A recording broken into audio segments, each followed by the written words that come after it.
अस्सलाम वालेकुम। मैं हूं डॉक्टर शफीकुर रहमान और आज का हमारा टॉपिक है गाइडलाइंस फॉर सिनॉप्सिस राइटिंग।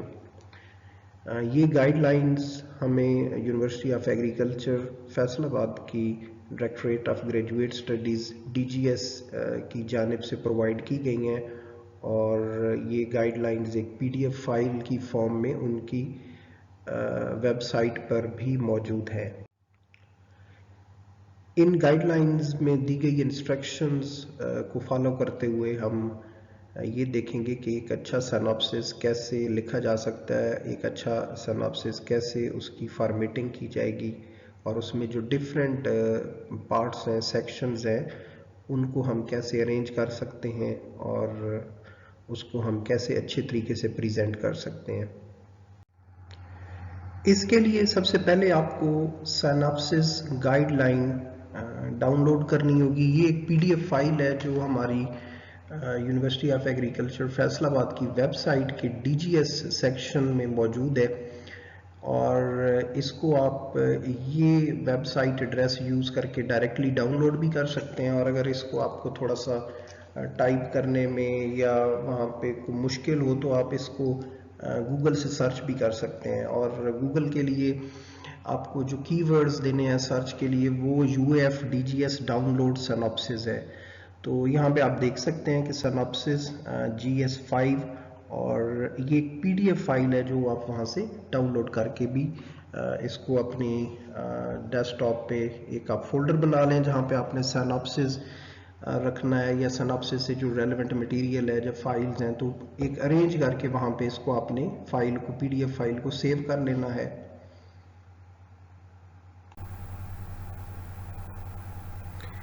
इसके लिए आप एड्रेस ये देखें पेस्ट कर सकते हैं। जो एड्रेस अभी आपने देखा है कि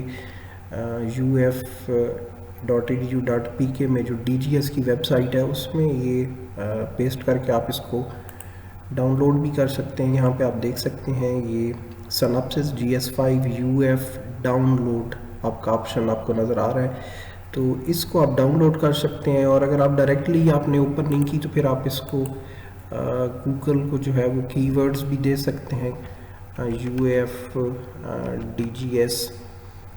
और डाउनलोड सिनॉप्सिस।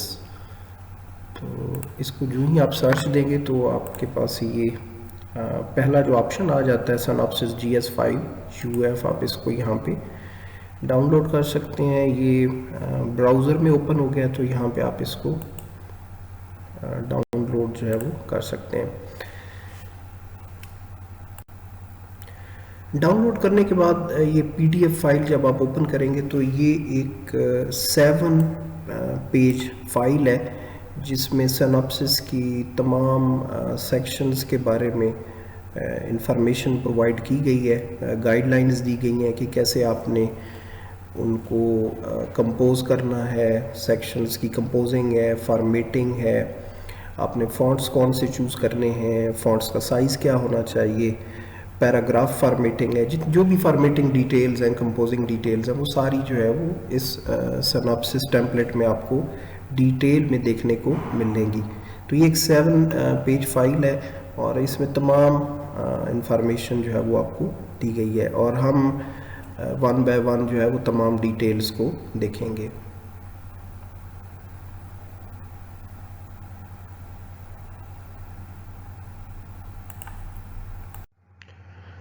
इससे पहले कि हम सिनॉप्सिस की गाइडलाइन को सिस्टमेटिकली स्टडी करें और उसमें जो इंस्ट्रक्शंस दी हैं उनको फॉलो करते हुए हम कुछ प्रैक्टिस करें, उससे पहले मैं एक चीज़ आपसे कहना चाहूँगा कि आपको माइक्रोसॉफ्ट ऑफिस में जो माइक्रोसॉफ्ट वर्ड है उसकी बेसिक अंडरस्टैंडिंग होनी चाहिए। मैं उसमें ये नहीं कहूँगा कि आप बहुत ज़्यादा एक्सपर्ट हो, बट एटलीस्ट बिगिनर लेवल पे जो बेसिक जो फॉन्ट्स हैं, पैराग्राफ फॉर्मेटिंग है, जो बेसिक फॉर्मेटिंग है, ये इनकी आपको अंडरस्टैंडिंग होनी चाहिए। और अगर स्टिल आपने कभी बहुत ज़्यादा इस पे काम नहीं किया तो उसमें एक ऑप्शन आपके पास ये भी है कि सिनॉप्सिस से पहले आप YouTube पे बहुत अच्छे ट्यूटोरियल्स अवेलेबल है, वीडियो ट्यूटोरियल्स हैं, आप उनको देख सकते हैं। माइक्रोसॉफ्ट वर्ड की आप प्रैक्टिस कर सकते हैं। तो उसके बाद जाके आपने सिनॉप्सिस राइटिंग का काम जो है वो स्टार्ट करना है। इससे पहले जब आप MS वर्ड या माइक्रोसॉफ्ट वर्ड यूज़ करेंगे तो आप सबसे पहले तो कोशिश करें कि आपके पास जो सबसे रिसेंट वर्जन है माइक्रोसॉफ्ट 2019 या माइक्रोसॉफ्ट 365 आपको ऐप्स होनी चाहिए। ऑफिस में जो माइक्रोसॉफ्ट वर्ड है अगर वो आपके पास नहीं है तो एटलीस्ट आप ऑफिस 16 या 13 जो है वो ज़रूर यूज़ करें। और ये मेरे ख्याल में कोई इस तरह की सिचुएशन नहीं है कि ये आपके लिए मुश्किल होगा, आप इसको मैनेज कर सकते हैं। और स्पेशली मैं तो ये रिसेंट जो वर्जन है ऑफिस 365 यूज़ कर रहा हूँ और ये मुझे बड़ा अच्छा लगा है। मैं इसमें काफ़ी सारी ऐसी चीज़ें हैं जो आपके लिए सिनॉप्सिस और थीसिस राइटिंग में बहुत ज़्यादा हेल्पफुल हो सकती हैं। और ये बहुत अच्छे फंक्शंस जो हैं इससे जो अर्लियर वर्जन थे 16 और 13 उनमें अवेलेबल नहीं थी। तो इसलिए आप लोग भी कोशिश करें कि जो माइक्रोसॉफ्ट का ऑफिस का जो वर्जन आप यूज़ कर रहे हैं वो लेटेस्ट होना चाहिए। तो इसमें जिस तरह मैं पहले कह रहा था कि आपको बड़ी एक बेसिक अंडरस्टैंडिंग होनी चाहिए। बेसिक अंडरस्टैंडिंग में एटलीस्ट आपको ये आपको नज़र आ रहे हैं जो होम टैब में ऑप्शंस हैं, क्लिपबोर्ड है, फ़ॉन्ट की सेटिंग है, पैराग्राफ्स हैं, पैराग्राफ की फॉर्मेटिंग कैसे करने हैं, या स्टाइल्स हैं, या एडिटिंग वगैरह, या एडिटर है। ये तो खैर सिंपल सा बड़ा अच्छा फंक्शन है जो इस रीसेंट वर्जन में दिया गया है और ये हम यूज़ भी करेंगे। तो एडिटर में जो है स्पेलिंग चेक भी है, सिमिलैरिटी चेक भी है, ये आपको इनसाइट्स भी देता है। तो ये काफ़ी हेल्पफुल है और ये इतना इफेक्टिव अर्लियर वर्जन्स में नहीं था। ऑफिस 365 में इन्होंने बड़ा इफेक्टिव जो है इसको किया है। तो इसके अलावा ये इसमें डिक्टेट का ऑप्शन भी है and you can use this dictate option to type the text in the Microsoft Office। ये अभी मैं साथ बोल ही रहा तो उसने साथ टाइप करना जो है वो स्टार्ट कर दिया था। तो अगर ये आप यूज़ कर सकते हैं तो आप टाइपिंग से जो है वो बच जाएंगे। तो बहरहाल माइक्रोसॉफ्ट ऑफिस की जो है वो इसको समझे बगैर आप एक अच्छा सिनॉप्सिस नहीं लिख सकते हैं। अब हम स्टार्ट करते हैं कि हमने सिनॉप्सिस को जो फॉर्मेटिंग इसकी स्टार्ट करनी है वो कैसे करेंगे। तो ये आपको इंस्ट्रक्शंस दी गई हैं ब्लू कलर में, उसके बाद ब्लैक कलर में। उन्हीं इंस्ट्रक्शंस को फॉलो करते हुए टेक्स्ट को फॉर्मेट किया गया है। तो ये हम फर्स्ट पेज से स्टार्ट करते हैं जो हमने PDF फाइल डाउनलोड की थी, उसका पहला पेज है। तो इसमें आपने यहाँ पे ब्लैक कलर का जो टेक्स्ट है वो आप देख सकते हैं कि first of all you have to write the name of the university. So here is the name of university, university of agriculture Faisalabad. तो ये ब्लॉक कैपिटल लेटर्स में होना चाहिए, यहाँ पे देख सकते हैं इंस्ट्रक्शंस दी गई हैं। और फ़ॉन्ट साइज़ 16 आपने रखना है, ये बोल्ड होना चाहिए। और फ़ॉन्ट टाइप जो है वो TNR टाइम्स न्यू रोमन होनी चाहिए। और इसकी जो लाइन स्पेसिंग है वो सिंगल लाइन स्पेसिंग होनी चाहिए और ये टेक्स्ट सेंट्रलाइज्ड होना चाहिए।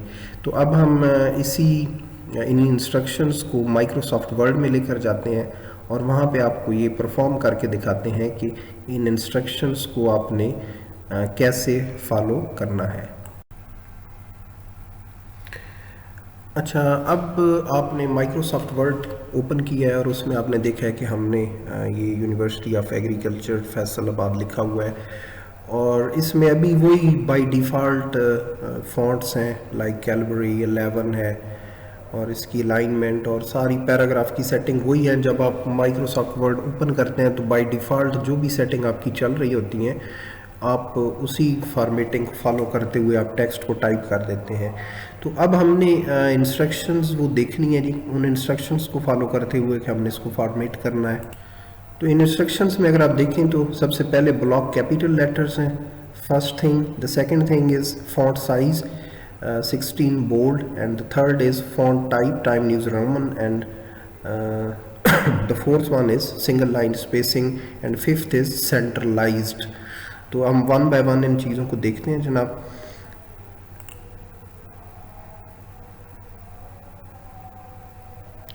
तो यहाँ पे आप देख सकते हैं, हम सबसे पहले इसको सिलेक्ट करेंगे जो भी टेक्स्ट जिसको हमने फॉर्मेट करना है, और इसको हम अपर केस में ले जाएंगे। अपर केस में लेके जाने के बाद हम इसको टाइम न्यूज़ रोमन है, टाइम न्यूज़ रोमन के बाद इसका फ़ॉन्ट हमने 16 कर देना है, और इसकी पैराग्राफ सेटिंग में जाके हमने अलाइनमेंट जो है वो सेंट्रल कर देनी है, और ये बोल्ड है। तो ये आप देख सकते हैं, ये यूनिवर्सिटी का नेम है जो फॉर्मेट किया जा चुका है according to the given instructions in synopsis guideline. तो इसमें ये टाइम न्यूज़ रोमन है, 16 फॉन्ट है, बोल्ड है इसमें, और इसकी जो अलाइनमेंट है वो सेंट्रल है। तो इस तरह जो है आप इसको फॉर्मेट कर सकते हैं। अच्छा, एक चीज़ जो इसमें हमने अभी देखनी है वो ये है कि लाइन स्पेसिंग हमने सिंगल रखनी है। लाइन स्पेसिंग उस वक्त ज़्यादा प्रोमिनेंट हो जाती है जब आपके पास ये तो हमारे पास सिंगल लाइन है, जब एक से ज़्यादा लाइंस में टेक्स्ट हो तो उस वक्त लाइन स्पेसिंग हमें ज़्यादा विजिबल हो जाती है। लेकिन यहाँ पे भी वो विजिबल होनी है जब आपने डी के एंड पे रख के एंटर करना है और उसको आगे लेके जाना है। तो इसलिए आप इसको सिलेक्ट करें, और सिलेक्ट करने के बाद जो है line spacing and paragraph spacing दो चीज़ें इसमें आ जाती हैं। लाइन स्पेसिंग अभी आपको सिंगल लाइन स्पेसिंग के लिए कहा गया है, तो आपने इसको 1 सिंगल लाइन स्पेसिंग दे देनी है। तो आप इसको जब आप यहाँ पे लेके जाएंगे तो फिर जब कर्सर नेक्स्ट लाइन पे मूव करेगा तो वो स्पेसिंग वहाँ पे एडजस्ट हो जानी है।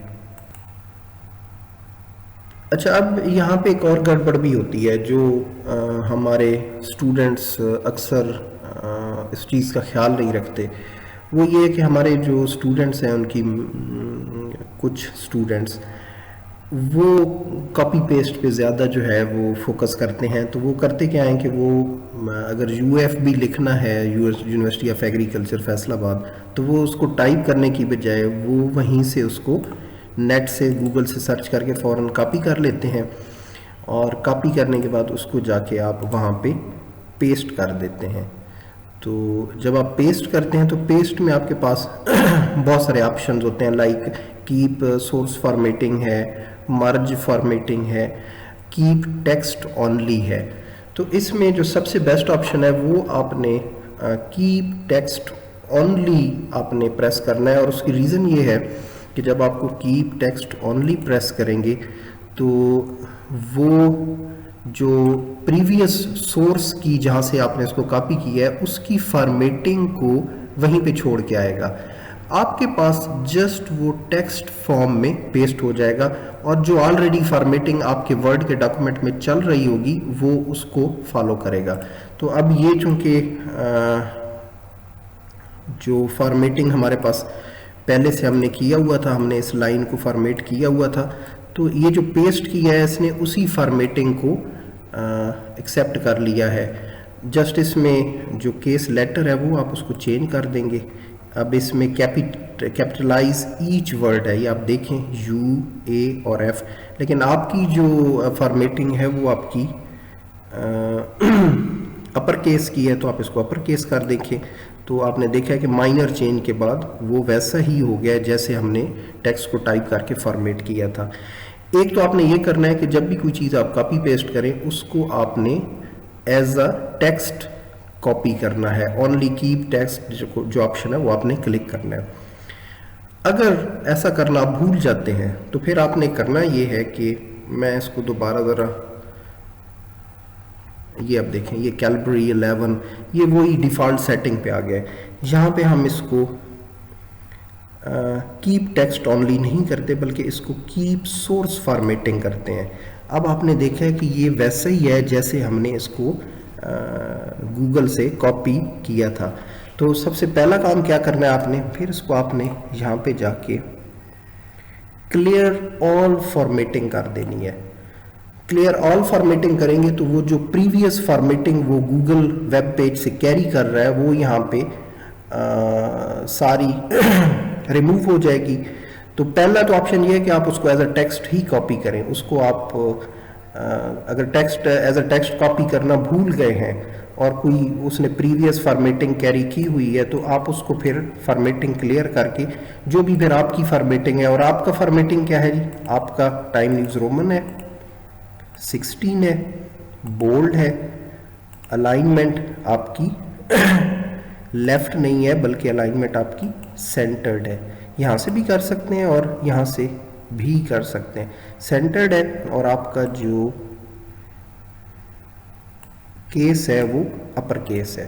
तो यहाँ पे आप देख सकते हैं कि आप इसको आप अपनी रिक्वायर्ड फॉर्मेटिंग में ला सकते हैं। तो जब भी आप टेक्स्ट कॉपी करेंगे वेबसाइट से तो आपने इन चीज़ों का ख्याल रखना है कि वो जो फॉर्मेटिंग प्रीवियस कैरी कर रहा है वो आपके किसी काम की नहीं है। आपके लिए जो गिवन इंस्ट्रक्शंस के मुताबिक फॉर्मेटिंग है वो आपने करनी है। अब हम university of agriculture Faisalabad university का नेम लिखने के बाद आगे चलते हैं। उसके बाद आपने डिपार्टमेंट या आपका जो भी इंस्टीट्यूट है उसका नाम लिखना है और फिर सेकंड लाइन में फैकल्टी ऑफ जो आपने आपकी फैकल्टी है वो आपने नाम मेंशन कर देना है। तो ये कैसा होना चाहिए, ये भी जनाब फर्स्ट लेटर कैपिटल होना चाहिए, फॉन्ट साइज 16 होना चाहिए, TNR टाइम्स न्यू रोमन होना चाहिए, बोल्ड होना चाहिए, सेंट्रलाइज्ड होना चाहिए। अब अगर आप यूनिवर्सिटी के नेम की जो इंस्ट्रक्शंस हैं और इनकी जो इंस्ट्रक्शंस हैं इनका डिफरेंस देखें तो इसमें हमने अपर केस की तरफ गए थे। अपर केस मींस तमाम जो लेटर्स थे वो कैपिटल लेटर्स थे और यहाँ पे सिर्फ फर्स्ट लेटर आपका कैपिटल होना है। बाकी जो फॉर्मेटिंग पहले से यूनिवर्सिटी ऑफ एग्रीकल्चर फैसलाबाद के नेम से चली आ रही होगी वही आपने फॉलो करनी है।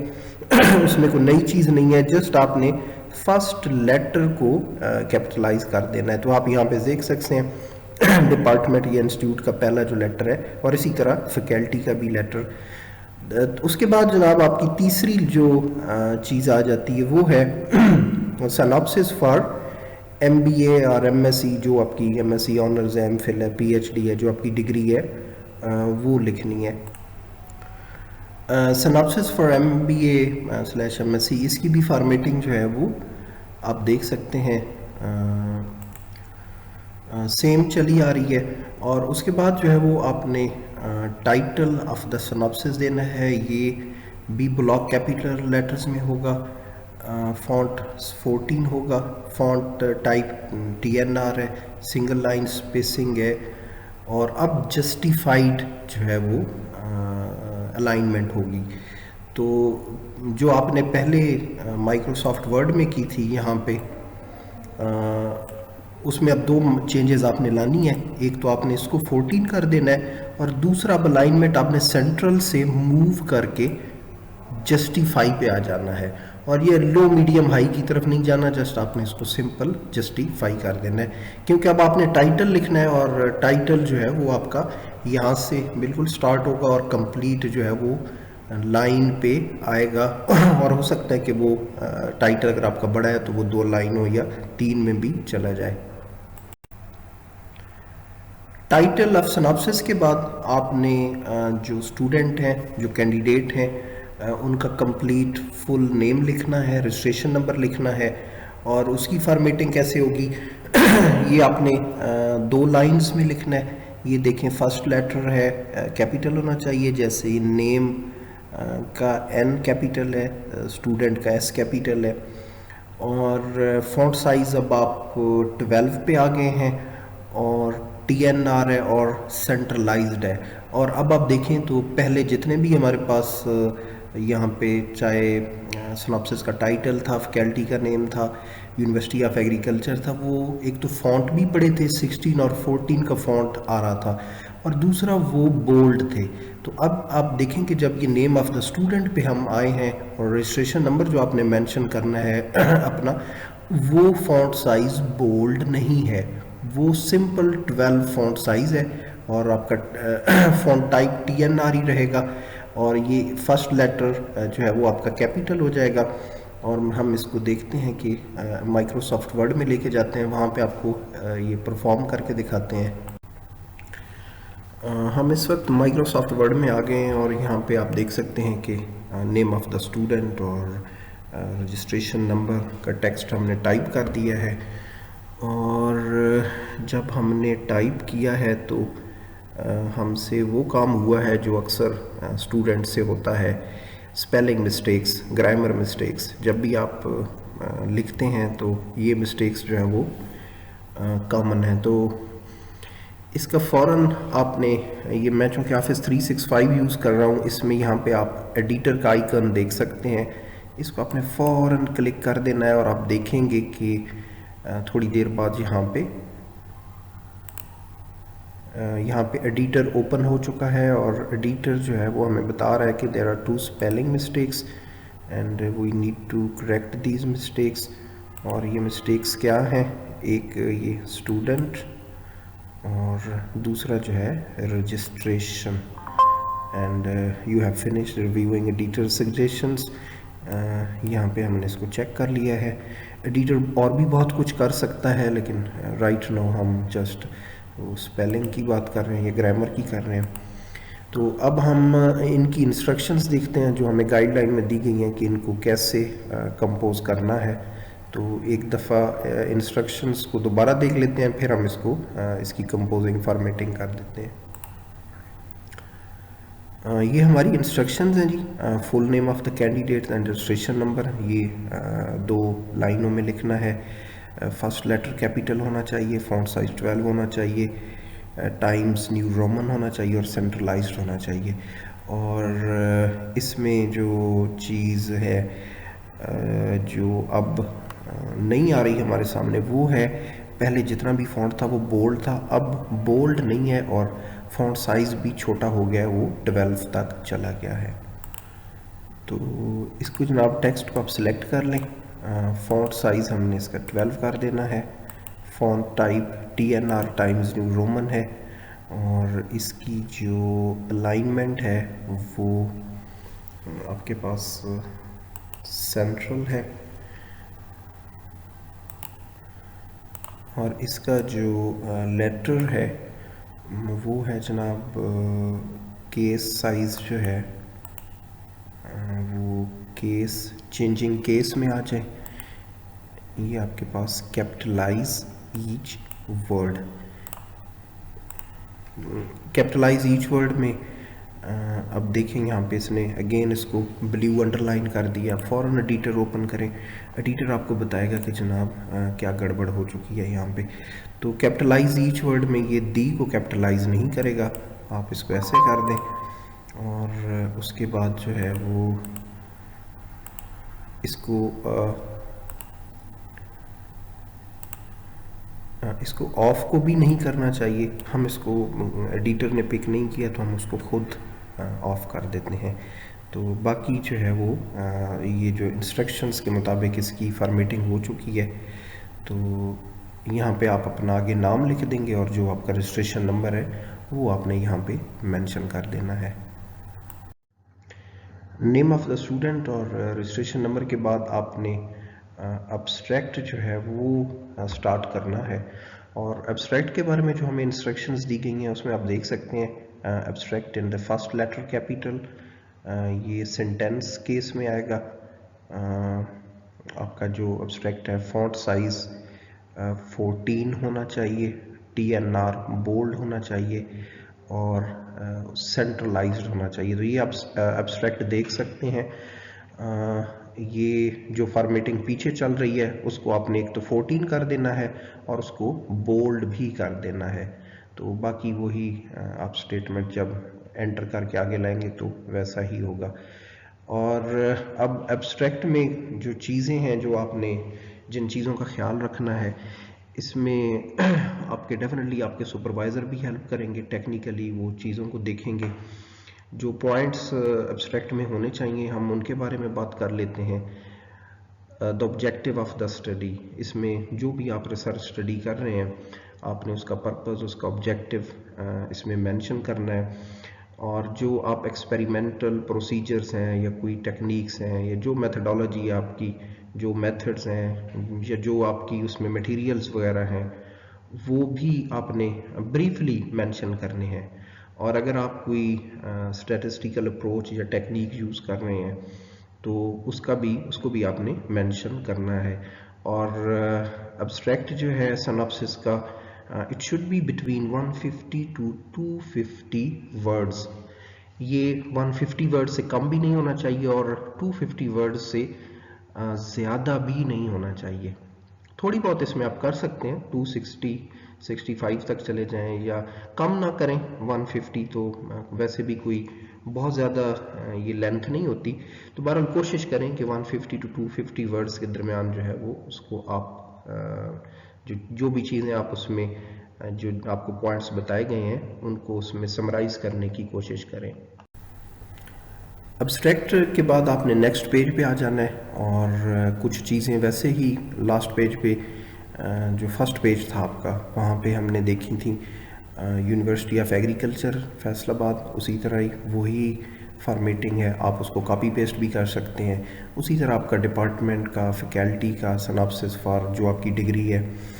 और फिर उसके बाद आप यहाँ पे अब नंबर वाइज आप देख रहे हैं, जो फर्स्ट चीज़ है वो है आपका टाइटल, और ये आपने टाइटल मेंशन करना है, ये जस्टिफाइड है 14 बोल्ड साइज वहीं पे उसी तरह ना। और फिर उसके बाद आपने स्पेस होनी चाहिए between the title and number 2 जो है जो डिटेल्स आप ऐड करने जा रहे हैं, और ये 12 PT जो है वो होनी चाहिए।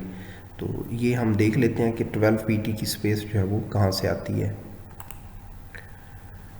स्पेसेस की जब हम बात कर रहे थे उसमें 12 पॉइंट आप पैराग्राफ फॉर्मेटिंग में चले जाएं। पैराग्राफ सेटिंग में जाने के बाद आपने यहाँ पे एग्जैक्टली पे ले चले जाएं और ये 12 PT की जो आपको यहाँ पे विजिबल है इसको आप यहाँ पे सेट कर सकते हैं। तो इस तरह दोनों के दरमियान जो स्पेस आएगी वो 12 पॉइंट की आ जाएगी। और फॉन्ट जो है वो आपका टाइम न्यूज़ रोमन ही रहेगा, 12 नॉर्मल ही रहेगा, और लाइन स्पेसिंग 1.5 रखनी है। तो स्पेसिंग जो है वो दो तरह की है, एक लाइन स्पेसिंग है और एक पैराग्राफ स्पेसिंग है। जब आप नया पैराग्राफ स्टार्ट करते हैं तो उसमें भी स्पेसिंग होती है, और जब पैराग्राफ आप लिख रहे होते हैं तो उसमें लाइंस की जो स्पेसिंग होती है उसे हम लाइन स्पेसिंग कहते हैं। तो उसके बाद जनाब आप ये नंबर 2 स्टार्ट करेंगे। इसमें डेट ऑफ एडमिशन है, date of initiation of the research है, प्रोबेबल ड्यूरेशन है, और इनको आपने यहाँ पे ABC आप दे सकते हैं स्टाइल में। डेट ऑफ एडमिशन को आपने बोल्ड रखना है, और यहाँ पे जो भी फिर आपकी रेलेवेंट जो पर्टिकुलर्स हैं वो आपने यहाँ पे एंटर कर देने हैं। और उसके बाद नंबर 3 पे तो यहाँ पे आप नंबर 3 पे आ जाएंगे। यहाँ पे आप देख सकते हैं पर्सनल में आ जाएगा name of the student, registration number, और इसमें भी फर्स्ट वन जो है वो टाइम न्यूज़ रोमन और 12 बोर्ड है, और ये आपका अपर केस में होगा। डेट ऑफ एडमिशन जो है वो कैपिटलाइज ईच वर्ड था, जबकि यहाँ पे ये अपर केस है। और इसी तरह सुपरवाइजरी कमेटी का जो 4th पार्ट है वो भी अपर केस में होगा, तमाम कैपिटल है, 12 बोल्ड पे जा रहे हैं। नेम ऑफ स्टूडेंट और रजिस्ट्रेशन नंबर आपने उसी तरह जनाब उसको AB अल्फ़ाबेट्स जो है वो बुलेट्स ऐड करने, और यहाँ पे उसको आपने जो अपना नेम और रजिस्ट्रेशन नंबर है वो मेंशन कर देना है। फिर 4th में आपका सुपरवाइजरी कमेटी की डिटेल्स आएंगी। इसमें सुपरवाइज़र, फर्स्ट मेंबर और सेकंड मेंबर जो है वो आपने मेंशन करना है। को सुपरवाइज़र आपके लिए ऑप्शनल है, अगर तो को सुपरवाइज़र आपने हैं, आपने कुछ चूज़ किया हुआ है, काम कर रहे हैं उनके साथ तो ठीक है, अदरवाइज़ जो है वो आप इसको स्किप कर देंगे। और रोमन न्यूमरल्स जो है बुलेट्स आपने ऐड किए हुए हैं 1 2 3, ये मेंबर और ये जो थर्ड है ये फर्स्ट मेंबर और सेकंड मेंबर, ये फिर सेकंड और थर्ड हो जाएंगे। तो इसमें आपने full name of the supervisor लिखना है, फर्स्ट लेटर कैपिटल होना चाहिए, उनका ईमेल आपने साथ मेंशन करना है, और इनको आप बेशक दो जो लाइंस हैं उनमें कर लें। पहली लाइन में आप सुपरवाइज़र का नेम लिखें विद फर्स्ट लेटर कैपिटल, फिर उसके बाद उनकी जो ईमेल है वो आपने देनी है, और इसका फॉन्ट साइज़ आपने TNR टाइम न्यूज़ रोमन ही है थ्रू आउट, हमारा जो फॉन्ट टाइप है, फॉन्ट साइज़ चेंज होता रहेगा। नॉर्मल जब भी हम टेक्स्ट पे आएंगे तो उसमें इसका फॉन्ट साइज़ 12 ही रहेगा और उसमें बोल्ड भी नहीं होगा। तो यहाँ पे जो है वो आपने सुपरवाइज़र का नेम, मेंबर्स, इसी तरह मेंबर्स के नेम भी लिखने हैं, और फिर दूसरी लाइन में आपने साथ आपने सुपरवाइज़र और मेंबर्स या को सुपरवाइज़र भी अगर आप हैं तो उनका आपने ईमेल यहाँ पे लिख देना है। सुपरवाइजरी कमेटी की डिटेल्स ऐड करने के बाद आपने प्रोजेक्ट का जो इंट्रोडक्शन है या नीड फॉर द प्रोजेक्ट उसकी तरफ आना है। इसकी फॉर्मेटिंग जो है वो अब हम बॉडी टेक्स्ट पे आ गए हैं, तो वो 12 टाइम न्यूज़ रोमन पे है, 1.5 लाइन स्पेसिंग है और जस्टिफाइड है। जब भी हम बॉडी ऑफ द टेक्स्ट करेंगे उसमें उसकी ये आपके पास डिटेल्स हैं, लेकिन जो हेडिंग आप देंगे उसके लिए आपका फॉन्ट साइज़ 14 होगा, फॉन्ट बोल्ड होगा, TNR होगा, और कैपिटलाइज ईच वर्ड होगा, फर्स्ट लेटर जो है वो कैपिटल होगा तमाम का। तो उसके बाद जो टेक्स्ट बॉडी टेक्स्ट स्टार्ट करेंगे, बॉडी टेक्स्ट की स्पेसिंग जो है वो यहाँ पे आप देख सकते हैं, जो हमारी नॉर्मल बॉडी टेक्स्ट का स्टाइल है वो यूज़ करेंगे। Need for the project slash introduction की हेडिंग में जो चीज़ें लिखनी है ये एब्स्ट्रैक्ट की तरह 4-5 चीज़ों को यहाँ पे मेंशन किया गया है। ये आप अपने सुपरवाइज़र से डिस्कस कर सकते हैं कि कौन सी चीज़ों पे आपने फोकस करना है। देन जनाब रिव्यू ऑफ लिटरेचर है। रिव्यू ऑफ लिटरेचर में भी आप देख सकते हैं कि बॉडी टेक्स्ट है उसकी सेम फॉर्मेटिंग रहेगी, 12 TNR और 1.5 लाइन स्पेसिंग जस्टिफाइड होगा। और इसकी रिव्यू ऑफ लिटरेचर की जो हेडिंग है इसका भी formatting same need for the project या इंट्रोडक्शन की जो फॉर्मेटिंग थी ये वाली, ये दोनों में आप इसको इसकी जो फॉर्मेटिंग है वो कॉपी करके यहाँ पे पेस्ट भी कर सकते हैं। और मैं वर्ड में आपको दिखाता हूँ कि फॉर्मेट जो कॉपी पेस्ट जो है वो कहाँ से होता है। यहाँ पे आप क्लिपबोर्ड का ऑप्शन देख सकते हैं और यहाँ पे आपको एक ये फॉर्मेटिंग ब्रश नज़र आ रहा है। तो आप सबसे पहले जिस फॉर्मेट को कॉपी करना चाहते हैं उस टेक्स्ट को सिलेक्ट करेंगे, फिर यहाँ पे जनाब आप फॉर्मेट पेंटर पे आ जाएंगे, इसको क्लिक करेंगे और उसके बाद जो है वो आप फॉर्मेट पेंटर जिस टेक्स्ट पे आप फॉर्मेट पेस्ट करना चाहते हैं वहाँ पे उसको जाके सिलेक्ट कर लेंगे। तो आप देख सकते हैं कि अब दोनों की फॉर्मेटिंग जो है वो एक जैसी है। इसमें मैं कुछ एडिशन भी करना चाहूँगा कि ऑब्जेक्टिव्स जो है वो आपको पता है कि पहले जो पार्ट है आपके पास इंट्रोडक्शन का या नीड ऑफ द प्रोजेक्ट की, उसकी एक सब हेडिंग के तौर पे भी आप इसको यहाँ पे ले सकते हैं, और उसमें जो आपके ऑब्जेक्टिव हैं उनको आप बुलेट फॉर्म में भी मेंशन कर सकते हैं। और इसी तरह अगर आप रिव्यू ऑफ लिटरेचर में समझते हैं कि आप सब हेडिंग्स दे सकते हैं, आप उनको कुछ चीज़ों को इस तरह बेहतर अंदाज में मेंशन कर सकते हैं, तो फिर आप उसको सब हेडिंग्स भी जो है वो दे सकते हैं।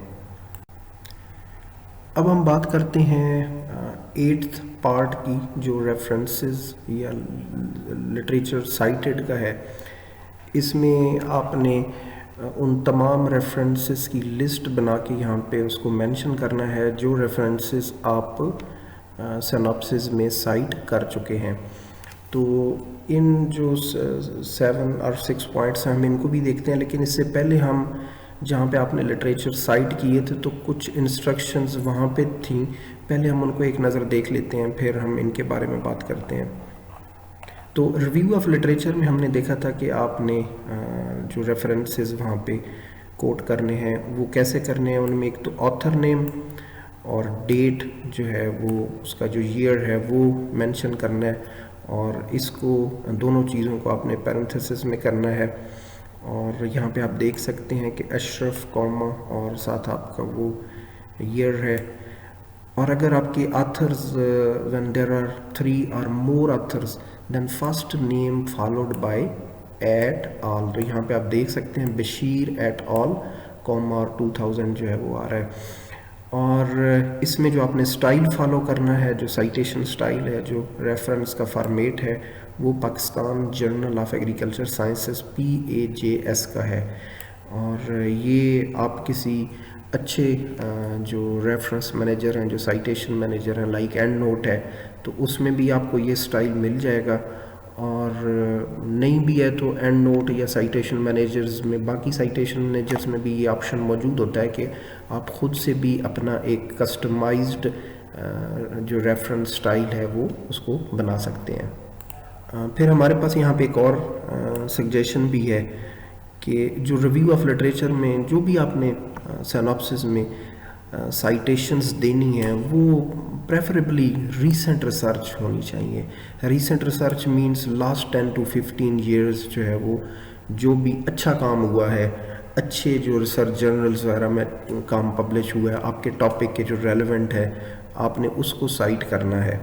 और ये बहुत ज़्यादा पुराना नहीं होना चाहिए, वो इतना आपके लिए यूज़फुल नहीं होगा। उसको एज अ आप जब रेफरेंस के तौर पे यूज़ करेंगे तो उसमें एक तो रेलेवेंस आप देखें कि वो आपके रेलेवेंट होना चाहिए जो आप काम कर रहे हैं, और दूसरा वो रीसेंट होना चाहिए, और तीसरा किसी अच्छे जर्नल में से वो आपने रेफरेंस चूज़ करना है। अब हम वापस जाते हैं उन इंस्ट्रक्शंस की तरफ से जो रेफरेंसेस के सेक्शन में दी गई हैं। तो इन इंस्ट्रक्शंस को हम देखते हैं। इसमें first of all the reference in the list mentioned in the text, वो जो भी आप इस लिस्ट में यहाँ पे रेफरेंसेस लिखेंगे वो आपने प्रॉपरली उनको मेंशन किया हुआ है, उनको साइट किया हुआ है। और name and the year of publication same in the text, जो ऑथर का नेम है, जो ईयर ऑफ पब्लिकेशन है, जो आपने टेक्स्ट में उसको साइट किया हुआ है, उनके स्पेलिंग में या कोई उसमें और मिस्टेक नहीं होनी चाहिए। अल्फ़ाबेटिकली अरेंज्ड होने चाहिए, उसमें font size TNR, font type और साइज़ TNR 12 होना चाहिए। टाइम्स न्यू रोमन है, सिंगल लाइन स्पेसिंग होनी चाहिए। हम जो पहले बॉडी टेक्स्ट में आ रहे थे उसमें हमारी जो स्पेसिंग थी वो 1.5 की थी, अब हम सिंगल लाइन स्पेसिंग देंगे, तो इस वजह से ये जब इनको आप बॉडी टेक्स्ट से कंपेयर करेंगे तो थोड़े से आपको ये एक दूसरे के करीब नज़र आएंगे।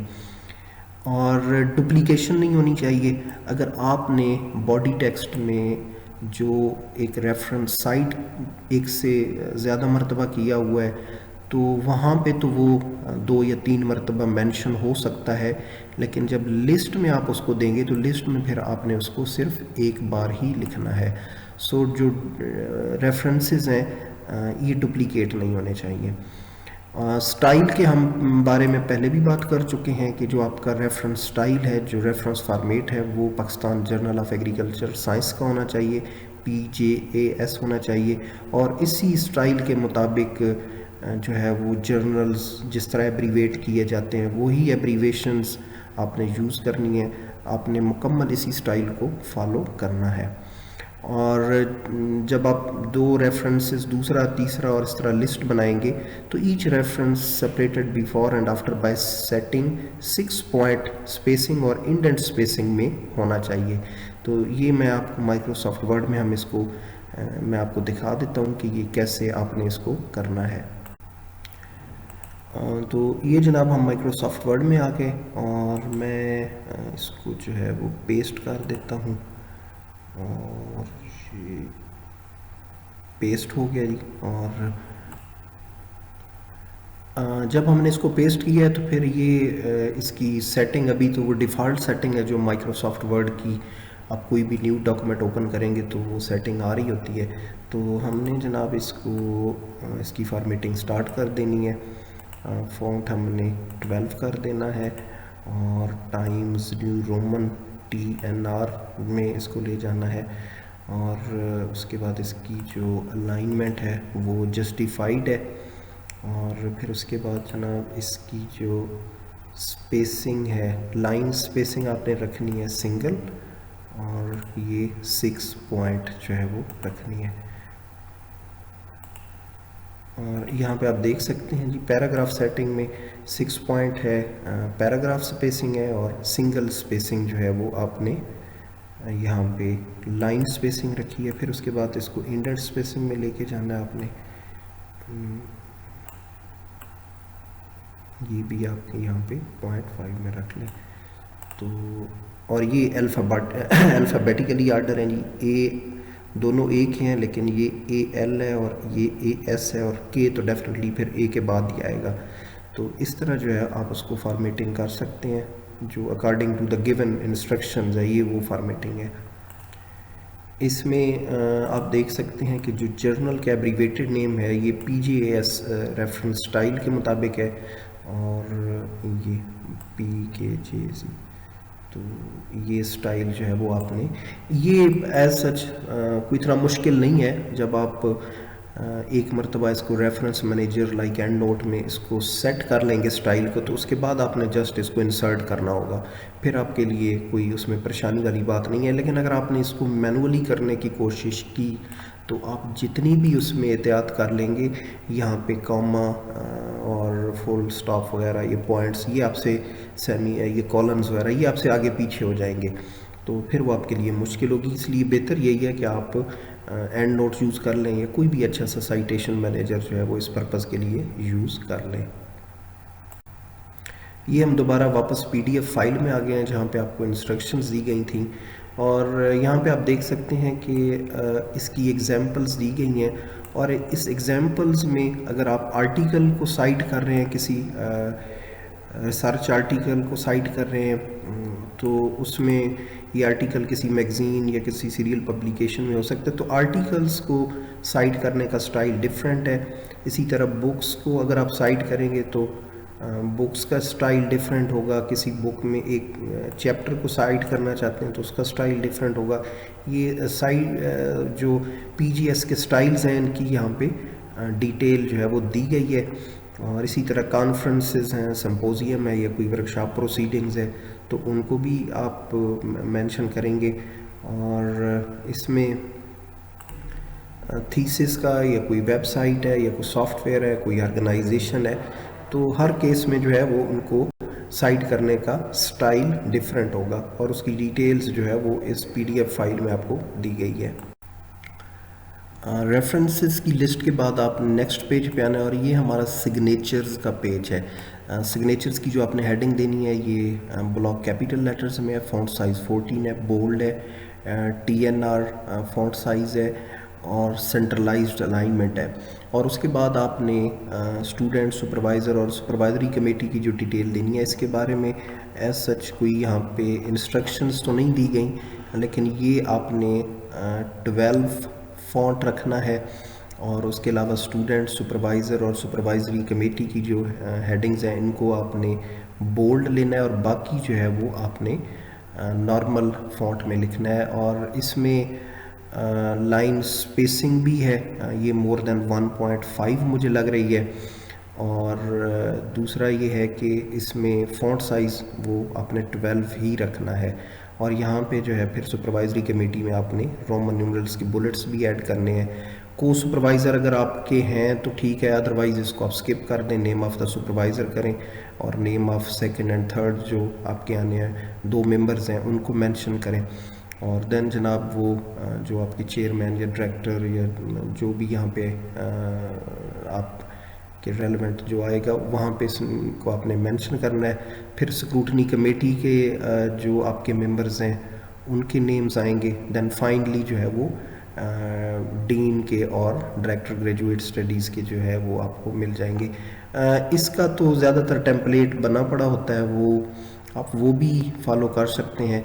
और ये सिनॉप्सिस का जो भी आपको अगर आपके किसी सीनियर से एक अच्छा जो फॉर्मेट में सिनॉप्सिस मिल जाता है, जो उनके सुपरवाइज़र्स और स्क्रूटनी कमेटी ने उसको बड़ा क्लियर किया हुआ है, तो वो भी आप यूज़ कर सकते हैं, लेकिन आपको ख़ुद से भी इन तमाम जो इंस्ट्रक्शंस को देखना होगा वन बाय वन, क्योंकि हो सकता है कि वहाँ से जो आप पहले से कोई टेम्पलेट वगैरह को फॉलो कर रहे हैं तो उसमें भी मिस्टेक्स हो सकती हैं। तो इसलिए आपने कोशिश करनी है कि इन तमाम जो इंस्ट्रक्शंस हैं वो आपने उनको फॉलो करना है। और मेरी तो फर्स्ट जो चॉइस है, वो जो रिकमेंडेशन है आपको, वो ये है कि आप ख़ुद से करें, बजाय किसी टेम्पलेट को फॉलो करने के आप ख़ुद से सारी चीज़ों को करें, तो इसमें आपकी जो लर्निंग है वो ज़्यादा होगी।